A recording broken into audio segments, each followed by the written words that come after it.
미국 제2의 한국 전쟁 계획, 문재인 정부 막아내긴 했지만 전작권 반드시 가져와야 합니다. 미군 2017년 가을 북 선제 공격 검토했다라고 전 주한미군 연합사령관이 고백했습니다. 제2의 6.25 전쟁으로 한반도가 위기 일발의 상태였던 것입니다. 전쟁의 참화를 생각한다면 생각만 해도 몸서리 쳐지는 건 어쩔 수가 없습니다. 미군이 2017년 가을 북한을 선제 공격하는 방안을 검토했으며 이를 위해 한국과 일본에 체류하던 수십만 명의 미국인을 조기 대피시키려 했다고 빈센트 브룩스 전 한미연합사령관이 19일자 일본 아사히 신문과의 인터뷰에서 밝혔습니다.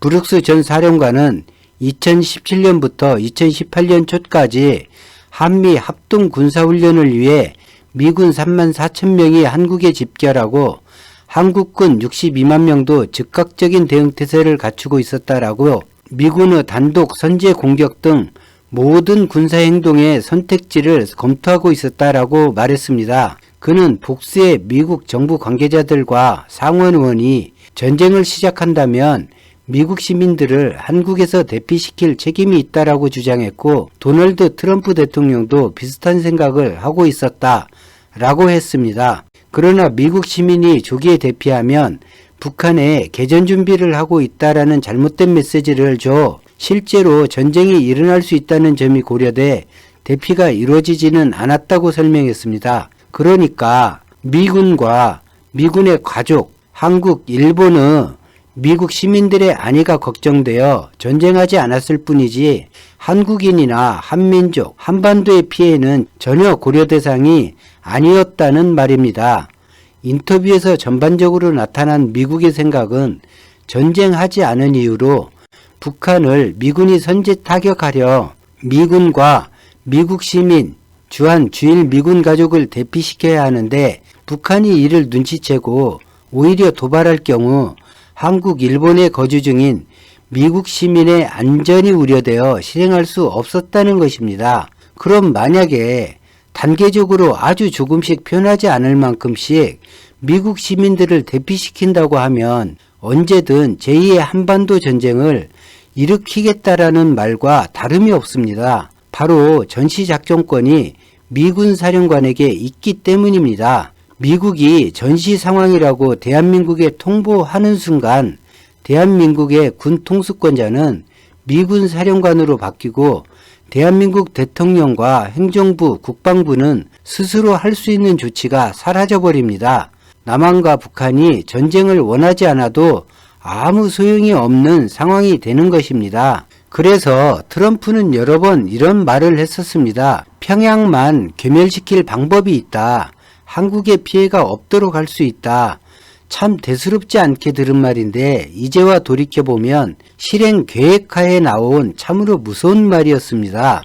이 좁은 한반도에 어느 곳이든 해가 하나 터지면 일본에 터진 원폭의 최소 2에서 300배의 위력이라는데 한민족이 살 터전은 남아 있을까요?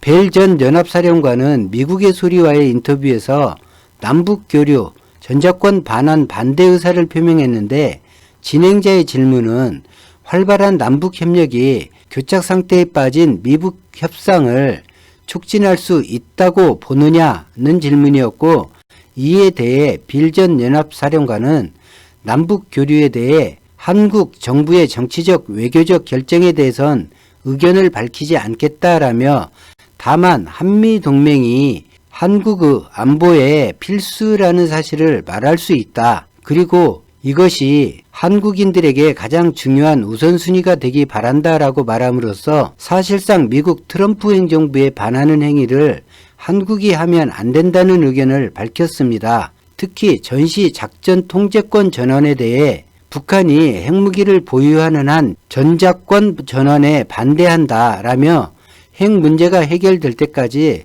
전작권 전환을 유예해야 한다라고 했는데 북한의 핵무기가 염려되면 한국에 대응할 핵무기 개발을 인도나 파키스탄, 이스라엘처럼 허용하면 되는 것인데 한반도의 운명을 미국이 쥐고 필요에 따라 사용하겠다는 의지를 강하게 표현한 것입니다. 이 내용은 미국의 소리 VOA 방송이 20일 보도했습니다. 전시작전권은 우리 한민족의 운명을 우리 손에 쥐느냐 미국 손에 쥐느냐의 문제가 되었습니다. 미국은 미국 이익에 따라 이 권한을 행사하려 할 것입니다. 그 피해는 온전히 한민족이 짊어져야 합니다. 일본의 원자폭탄이 사용된 이래 6.25 전쟁을 포함하여 그 많은 전쟁에서 핵무기가 사용된 경우는 한 번도 없었습니다. 자의적 방어수단으로 핵무기를 보유하고 있는 것입니다. 기본 전제가 네가 쏘면 나도 쏜다는 개념입니다. 네가 나를 죽이려 하면 같이 죽겠다는 표현이 핵 보유국의 핵무기 사용법입니다. 한국도 기술이 없어 못 만드는 것이 아닌 미국의 통제에 따라 보유 안 하는 것이 지금껏 유리해서 만들지 않은 것입니다. 북한의 핵무기와 관계없이 전시작전권은 한국이 반드시 가져와야 합니다. 미국의 호주와 일본은 제1의 동맹으로 적시하고 있습니다. 한국은 동맹이지만 미국 안보에서 뒷순위 국가입니다. 한국의 자주국방, 전자권, 만약의 경우를 대비한 만반의 준비를 해놓아야 합니다. 여러분의 의견을 댓글로 남겨주시길 부탁드립니다. 오늘 영상은 여기까지입니다. 감사합니다.